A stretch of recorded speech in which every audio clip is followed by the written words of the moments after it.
what is out that's new? I'm going to jump two things around, actually, because I want us to have time to do this. So I'm going to skip to Silent Night, if that's all right.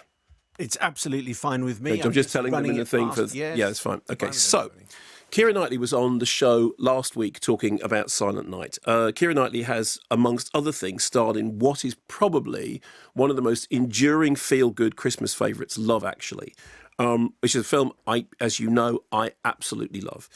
Here, she stars in another Christmas romp, written and directed by Camille Griffin, who is the mother of Roman Griffin Davis, who is in Jojo Rabbit. Yes, who is the boy who puts in a fairly amazing performance. Yes, and also other of her children in it as well. So, a family affair. But Keira Knightley, when she was on the programme, described this as, you said, is it fair to say this is a feel-bad Christmas film? And she said it's a feel-terrible Christmas film, okay? She's right.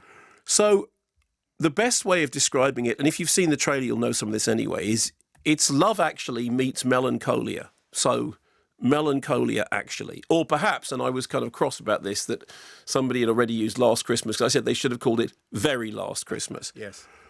So it begins looking like a Christmas movie. Michael Bublé, group of irritating poshos, all descending on a country house where they're going to have Christmas with, kids and stuff. And it looks just like an absolute cookie cutter movie. It's slightly darker. There's a joke at the beginning about one of the kids cutting their fingers and the blood getting on the carrots, and somebody then. And the kids are swearing like troopers. Swearing like troopers. And the swearing like troopers thing makes you think, okay, something's out of whack. Then they have to go and get a toffee pudding and says, oh, it's okay. Well, they go and rob a gas station. So you have a sense from the beginning that something's wrong, but you don't quite know what.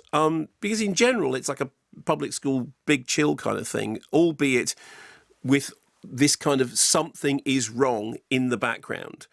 And they're all having conversations that they wouldn't have had under any other circumstances. Like, they're all talking like there's no tomorrow. Here's a clip. How come you never... Wow. Jesus, Sandra. Wow. Wondering. James, I'm so sorry. Please do not apologise for me, darling. No, that's right. You should probably apologise for yourself, actually. Oh, keep your knickers on. Just something that always bothered me. Everyone wanted to fuck me. I didn't. Why not? Just never really did it for me. I never knew that. Did you know that? No. Did you know that her husband didn't want to have sex with you? Yes, because I just assumed everyone did, okay? Stop being so judgy. It was hard not to be, actually. I mean, I hate them all over again. Yeah, okay. Just on a 30-second clip. And I don't think it's not a plot spoiler to say, because it's in the trailer, isn't it? Because in fact we have to if we're going to talk about it. Do you think? Yeah, no, okay, absolutely. fine. And in the interview with Keira, we were talking about the forthcoming apocalypse. Yeah. So basically, what it turns out is the world is ending, terrible stuff is happening, and this is the very last Christmas. And the reason everyone is behaving as they are is because there is, in the words of the Sex Pistols, no future. And so the only thing anyone's going to be taking under the mistletoe is government-approved euthanasia medicine, which then very quickly becomes a kind of a main theme. So it's Yuletide euthanasia, or, and this was my favourite, 28 Days of Christmas Later. Okay, thank you. I was working very hard. Or even Christmas. Yes, here we go. Christmas Sleigh, SLAY. Now, I like it. Thank you. Keira Knightley said that when she first read the script, she thought it was funny and crazy, and let's do it. And then she read it again. When she read it, she said I was hormonal, and I read it and I thought it was funny and dark. Then later, after I had given birth, I was thinking, she reread it, and I know this is a paraphrase of what she said. She thought, wow, this really is dark. I mean, it sounded to me as though she was saying, I thought it was really good, and then when I wasn't pregnant, I read it and I thought, oh. Well, writer-director Camille Griffin, who's, as I said, who kids are in the movie, said that when it came across it, she was thinking partly of the film of Raymond Briggs's When the Wind Blows, which is, the animation about the nuclear war, which is brilliant and really harrowing, really upsetting, but brilliantly done. And also that her kids had seen War Horse and came back and said, look, what would we do in the event of a war? Keira Knightley also said, crucially, that pre-pandemic, because this was shot early 2020, so the build-up to it had been all before that. There was a thing about, let's just release it as looking like a Christmas movie, and then it turns to every movie. Obviously, seeing everything that's happened, has rather unfortunately given the movie an edge which it was never meant to have. And can I just say, congratulations to Camille Griffin for very clearly stating this has nothing to do with the pandemic, and the thing that some people are reading into it isn't. It's completely accidental, and I am totally pro-vaccine, and I'm good for her for clearing that up. Stand-up thing to do. The problem then is the film itself. And I have to say, from my experience, I like a dark Christmas movie. I like Gremlins. I like Silent Night, Deadly Night. I actually like Silent Night, Deadly Night too. I mean, I like that idea about taking something that's kind of all tinsely and then turning it upside down.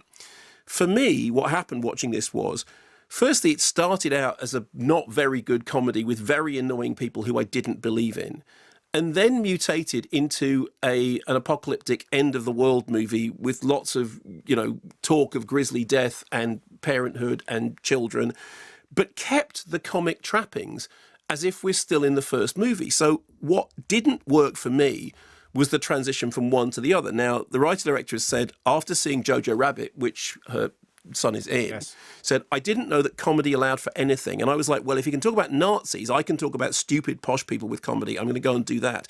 Now, it's worth saying that I wasn't a fan of Jojo Rabbit. I know you were, Loved it, yeah. but I wasn't. And that may contextualise why it is that I didn't get on with Silent Night. For me, the problem is the characters are caricatures, with the exception of Keira Knightley, who's actually very good and is pretty much very good in everything. The naff comedy doesn't stop when the darkness kicks in. So the horrific elements just seem jarring and unearned. And I end up thinking, okay, it's not funny enough to be a comedy. It's not gripping enough to be convincingly scary. And it doesn't have the Grimm's fairy tale horror charm of When the Wind Blows, which is an extraordinary balancing act between the simplicity of the animation, the simplicity of the drawings, and the apocalyptic horror of what's being talked about. It's interesting that Keira Knightley's in Seeking a Friend for the End of the World, which again does a much more gentle thing about, the apocalypse is coming, but we are still people. So I thought, and this is the word that comes to mind for me, I found it particularly joyless. I've now seen it twice. And the second time round, Commitment. Yeah, because the first time round, I really didn't get on with it at all. And then I asked myself, why am I not getting on with this? Because this ticks the kind of boxes that I'm interested in. And the second time round, I thought, okay, the reason it doesn't work for me is because I don't believe in the characters. And because I don't believe in the characters because they're in this glaring comic register. When it starts to be about something else, I don't believe in the something else, and therefore it all feels unearned. Yeah. I know some other people feel differently. It really didn't work for me. It's fun. I just thought it was a dishonest film because that first half-hour section that you're talking about, where it's Michael Bublé and Christmas jumpers, indicate that it's a certain type of film. Yeah, and the film very knowingly knows that that's what it thinks. Yeah, but then, given the apocalypse that's about to come, they wouldn't have been behaving like that. No. It's just so it's not a twist. It's just two different films, and I do think there's an interesting movie to be made. But those two-dimensional characters you were talking about, why do they have to be so posh and hateful? I mean, I asked Keira Knightley, why you can still do the same kind of story. Why are they so ghastly and insufferable? I don't see that adds anything. Well, I mean, may I say in the director's defence that there's nothing wrong with having ghastly characters. There's nothing wrong. I mean, look at La Grande Bouffe. It's still a great film. The problem isn't that they're ghastly. The problem is that I don't believe them.